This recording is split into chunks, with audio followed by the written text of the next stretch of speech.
Salam kerahiman. Hari ini tanggal 28 Oktober. Kita akan baca dari 1670 dan 1683. Kita mulai ya. Dalam nama Bapa dan Putra dan Roh Kudus. Amin.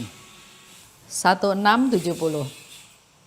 Paskah 17 April 1938. Dalam misa, aku bersyukur kepada Tuhan Yesus karena Ia telah berkenan menebus kita. Juga karena Ia sudah memberi kita karunia yang paling besar di antara segala karunia, yakni kasih-Nya dalam komuni kudus. Artinya, dirinya sendiri. Pada saat itu, aku direnggut ke pangkuan Tritunggal yang Maha Kudus, dan aku tenggelam di dalam kasih Bapa, Putra, dan Roh Kudus. Saat-saat ini hampir tidak dapat dilukiskan. 1683. Tulislah demi manfaat bagi jiwa kaum religius bahwa hatiku sangat senang datang kepada mereka dalam komuni kudus. Tetapi kalau ada orang lain di dalam hati itu, aku tidak tahan dan aku akan cepat meninggalkan hati itu sambil membawa serta semua karunia dan rahmat yang telah kusiapkan bagi jiwa itu. Jiwa itu bahkan tidak menyadari kepergianku. Sesudah beberapa waktu, barulah ia akan merasakan kehampaan batin dan ketidakpuasan. Oh, kalau saja kemudian ia berpaling kepadaku, aku akan membantu dia membersihkan hatinya, dan aku akan memenuhi segala sesuatu yang ada di dalam jiwanya. Tetapi tanpa kesadaran dan persetujuannya, aku tidak dapat menjadi penguasa hatinya. Tanggal 28 Oktober. Bicara terjadi pada tanggal 17 April 1938, yaitu pada Paskah. Dalam misa, aku bersyukur karena Ia, Tuhan, menebus kita. Dan Tuhan memberi karunia paling besar. Karunia di atas karunia, yaitu kasih-Nya dalam komuni kudus. Dia, Yesus, memberikan dirinya dalam komuni kudus. Dikatakan di 1683, demi manfaat bagi jiwa kaum religius, bahwa hatiku sangat senang datang pada mereka dalam komuni kudus.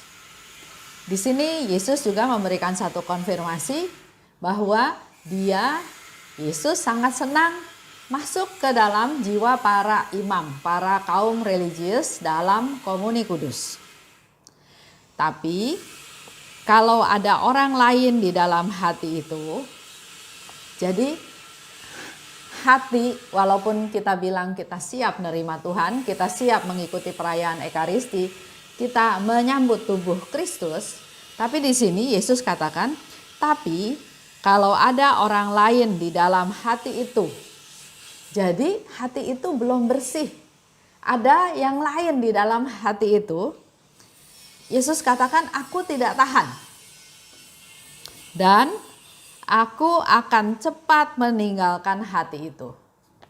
Sama ya, seperti kalau kita misalnya masuk ke satu tempat, tempatnya nggak sesuai dengan apa yang kita harapkan, yang kita bayangkan, pasti kita pengen cepat-cepat pergi juga dari tempat itu. Merasa tidak nyaman, merasa tidak aman, merasa kotor, merasa ya banyak hal yang membuat kita nggak betah di situ, mau cepat-cepat pergi. Begitu pula dengan Yesus di sini cerita dia sangat rindu masuk ke dalam hati para kaum religius, tapi begitu masuk, kalau di situ ada orang lain, ada tamu lain, ada sesuatu yang lain, nggak murni, nggak bersih, dia bilang dia nggak tahan.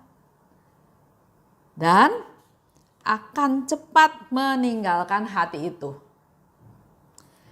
sambil membawa serta semua karunia dan rahmat yang telah kusiapkan bagi jiwa itu.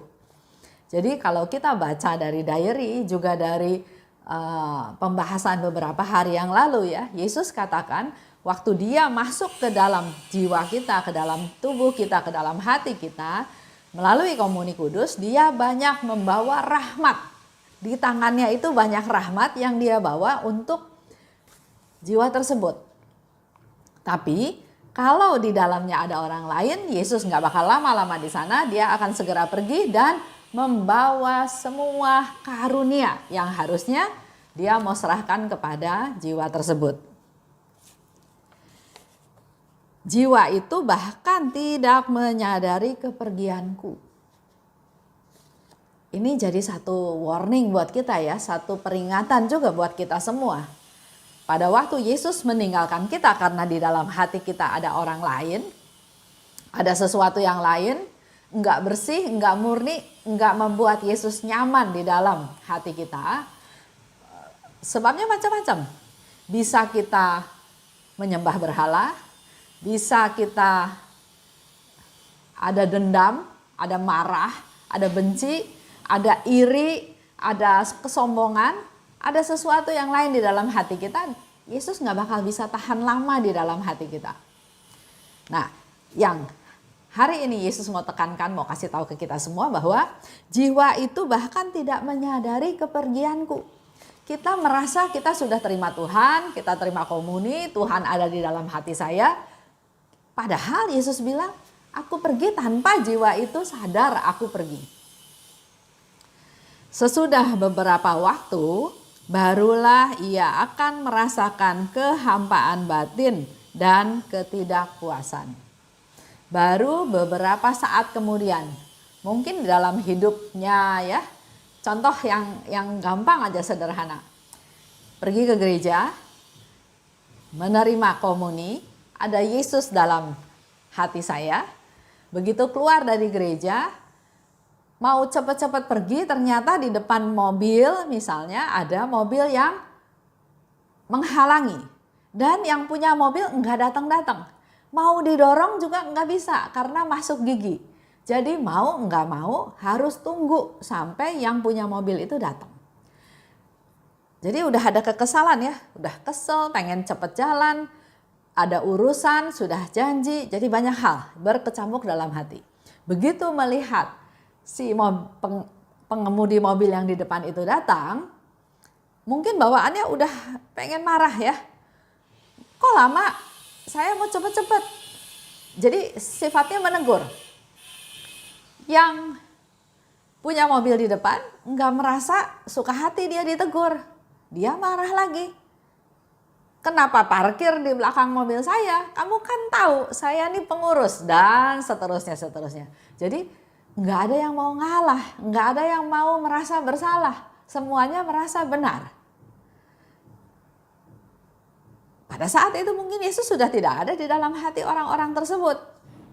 Karena kalau Yesus ada di sana pasti ada damai, ada sukacita, ada toleransi, ada kelemah lembutan, ada kerendahan hati. Itu nggak ada semua. Setelah beberapa waktu kemudian dia baru sadar, merasakan kehampaan batin dan ketidakpuasan. Setelah dia evaluasi lagi, dia pikir lagi, saya baru nyambut Tuhan. Kok saya kesel, kok saya nggak sabaran, kok saya marah-marah. Mungkin yang pengemudi satu lagi juga berpikir seperti itu. Mula-mula dia kesel.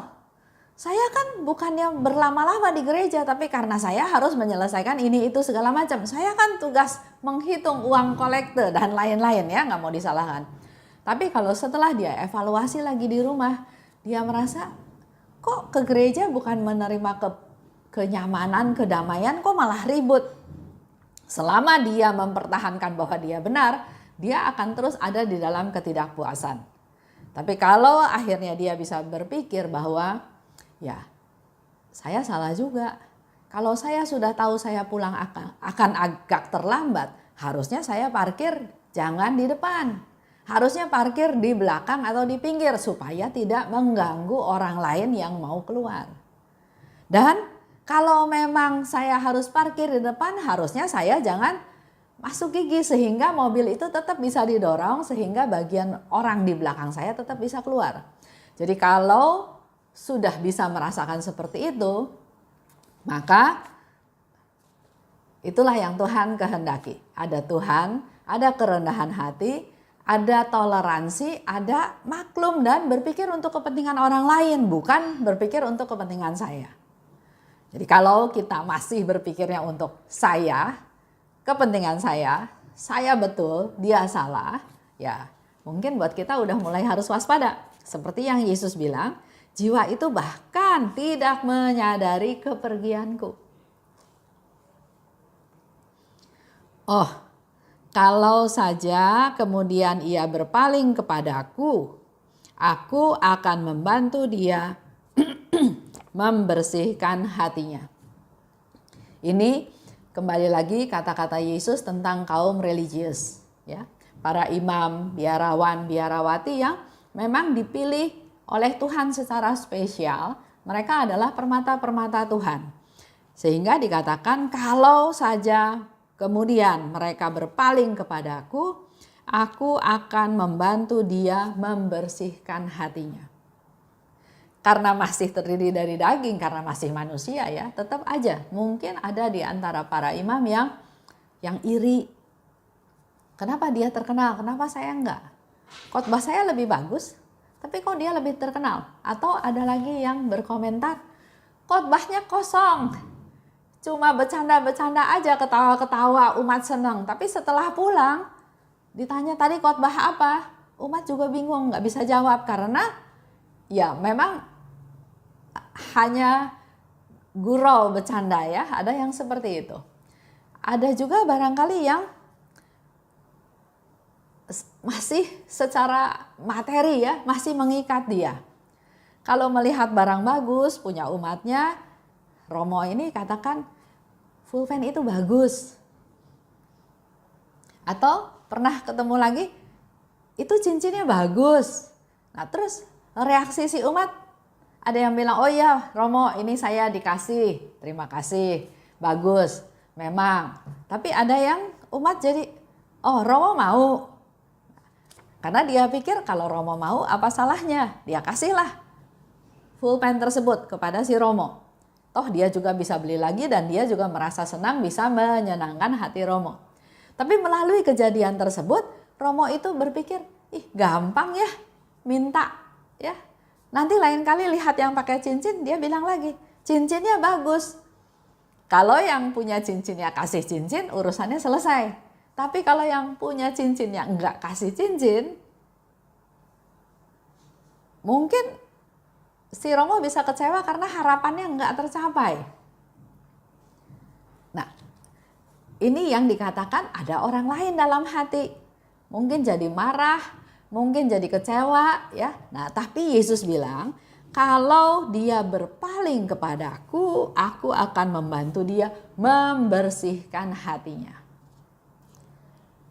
Dan aku akan memenuhi segala sesuatu yang ada di dalam jiwanya. Jadi kita datang pada Tuhan dengan segala macam hati, isi hati kita ya, persembahkan kepada Tuhan karena Tuhan akan membersihkan hatinya dan aku akan memenuhi segala sesuatu yang ada di dalam jiwanya. Itu yang ditawarkan oleh Tuhan. Tapi ada satu pesan khusus yang Tuhan katakan. Tapi tanpa kesadaran dan persetujuannya, aku tidak dapat menjadi penguasa hatinya. Yesus bisa lakukan apa saja. Tapi terakhir dia katakan tanpa kesadaran dan persetujuannya. Jadi kalau kita punya hati ya, Tuhan akan bisa bersihkan, Tuhan akan kasih kita rahmat-rahmat yang kita butuhkan. Tapi Tuhan butuh satu, butuh kesadaran dari orang itu, butuh persetujuan dari orang itu supaya Yesus bisa menjadi penguasa hatinya. kalau kita enggak memberikan persetujuan kepada Yesus untuk membersihkan hati kita, ya hati kita akan terus diisi dengan hal-hal yang enggak berkenan pada Tuhan. Contoh ya, soal sakit hati, soal benci, soal enggak bisa ampuni. Kalau tetap kita pegang, kita enggak kasih ke Tuhan, enggak minta Tuhan bersihkan, Tuhan nggak bisa apa-apa juga. Itu akan ada terus di dalam hati kita, dan karena ada tamu, ada orang lain, ada kebencian, ada kemarahan, ada iri, ada dengki, ada dendam. Tuhan akan masuk sebentar dan kemudian keluar lagi. Bahkan bukan hanya masuk dan keluar, dia membawa semua rahmat yang tadinya dia mau berikan kepada kita. Nah, ini sedikit cerita. Ada seseorang yang merasa bahwa yang dia lakukan itu sudah benar, ya. Tapi setiap orang kan punya atasan. Kalau atasannya melihat bahwa dia enggak benar, maka atasannya menegur dia. Yang kamu lakukan selama ini tidak benar, maka harap kembali ke jalan Tuhan, ya. Tapi ada yang bisa terima, tapi ada juga yang nggak bisa terima karena dia bilang, enggak, saya betul. Bahkan setelah ditegur oleh atasannya pun, dia tetap merasa, saya benar, saya betul. Nah, kalau bicara dari sisi hierarki, para kaum religius itu sebetulnya ada kaul. Kaul kemiskinan, kaul ketaatan, ya. Ada kaul kemurnian, ya. Nah, salah satu contoh, saya punya teman, dia masuk ke biara sekolah ya, untuk menjadi seorang romo, seorang pastor. Tapi di tengah perjalanan, sepertinya ada sesuatu permasalahan, di mana dia mau pulang ke rumahnya karena ayahnya sakit keras dan meninggal. Menurut cerita dia, memang dia sudah dikasih izin pulang pada waktu ayahnya sakit. Setelah dia menengok ayahnya, dia pulang lagi. Dan nggak lama kemudian dia dengar kabar bahwa ayahnya meninggal. Dia sebagai seorang anak mau pulang lagi, mau melihat ayahnya yang sudah meninggal. Tapi ternyata di kongregasinya ada satu aturan di mana karena dia sudah izin, sudah pergi satu kali, dalam waktu tertentu udah nggak boleh izin lagi. Nah, dalam hal ini kongregasi tersebut lebih mengutamakan pada ketaatan. Sedangkan si teman saya ini merasa, ini saat terakhir saya lihat papa saya. Kalau nggak lihat dia, ya mungkin ada kesedihan, ada kemarahan, ada akhirnya dia berontak, dia tetap pulang untuk melihat papahnya yang sudah meninggal. Nah, kalau dilihat dalam hal ini, ada kaul ketaatan yang dia langgar, tidak taat pada pimpinan. Begitu pula dengan banyak romo yang kita tahu sekarang ya. Ada beberapa yang diekskomunikasi, yang lepas jubah. Itu pasti ada sesuatu, kalau bicara salah tidak salah, kita awam nggak tahu ya. Tapi kalau sampai atasannya memberikan surat teguran, sampai memberikan warning, pasti ada sesuatu yang salah. Salahnya mungkin bukan dari sudut pandang kita, tapi mungkin melanggar kaul-kaul tadi. Kaul ketaatan, kaul kemurnian, kaul kemiskinan ya. Saya nggak tahu, tapi artinya buat kita semua yang awam, kebetulan yang awam, mari kita perbanyak berdoa buat mereka. Karena sekolah jadi romo itu kan panjang. Dalam tanda kutip biayanya mahal juga. Jadi jangan sampai dalam perjalanan hidup mereka jatuh. Mari kita awam yang berdoa. Menghormati mereka, oke. Mensupport kebutuhan mereka, oke. Tapi jangan memanjakan. Nah, ini yang sebetulnya agak-agak bahaya yang membuat akhirnya terjadi banyak masalah ya.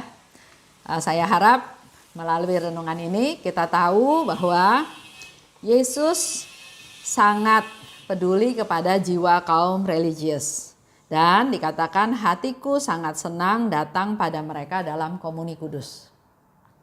Jadi kalau sampai ada yang lepas jubah, sampai ada yang di ekskomunikasi, pasti Yesus juga sangat sedih. Karena permata-permatanya enggak seperti yang Yesus harapkan. Baik, kita tutup dengan doa. Dalam nama Bapa dan Putra dan Roh Kudus, amin. Allah Bapa yang Maha Baik, terima kasih atas renungan pada hari ini, di mana kami juga banyak dapat masukan daripada-Mu ya Tuhan, melalui percakapan Yesus dengan Suster Faustina. Yesus sangat ingin rindu masuk ke dalam jiwa kami, membawa segala macam rahmat, tapi sering kami yang tidak siap, sering hati kami yang masih penuh dengan hal-hal yang gak berkenan kepadamu. Oleh sebab itu, pada saat ini Tuhan, kami mau serahkan hati kami, bersihkanlah hati kami ya Tuhan, biar Engkau saja yang menjadi penguasa dalam hati kami, sehingga apapun yang kami lakukan berkenan kepadamu. Dan pada saat ini kami juga mau berdoa untuk para imam, para kaum religius, permata hati-Mu ya Tuhan, supaya mereka juga tetap setia ada di jalan-Mu Tuhan. Engkau sudah memilih mereka, Engkau sudah memanggil mereka, Engkau memberkati mereka dengan rahmat-rahmat yang luar biasa sebagai wakil-wakil-Mu yang ada di antara kami semua. Berkati mereka Tuhan, lindungi mereka, jauhkan mereka dari segala godaan, dari segala hal yang bukan berasal daripada-Mu, sehingga mereka juga bisa menjadi perpanjangan tangan-Mu, bisa menjadi gembala dimanapun umat-Mu berada. Terima kasih Bapa, dalam nama Yesus kami berdoa dan bersyukur. Amin. Dalam nama Bapa dan Putra dan Roh Kudus. Amin. Salam kerahiman.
agar jiwa